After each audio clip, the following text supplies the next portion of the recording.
Do you feel that posibleng kayo naman po ang magkaproblema because you're the one basically now saying that this lawyer is the one lying?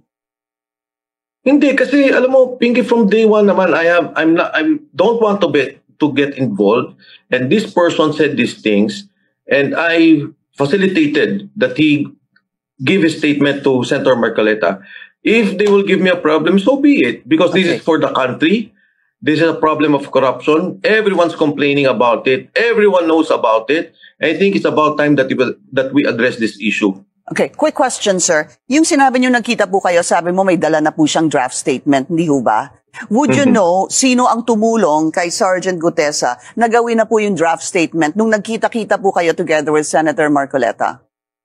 No, Pinky.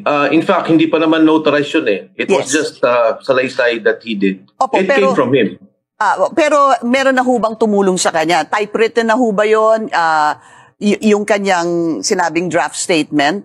Ano po yung pinakita niya sa inyo? Typewritten statement. Did it look like the one that has been making the rounds on social media and what we've been showing? Yun na ho ba yun? Yan.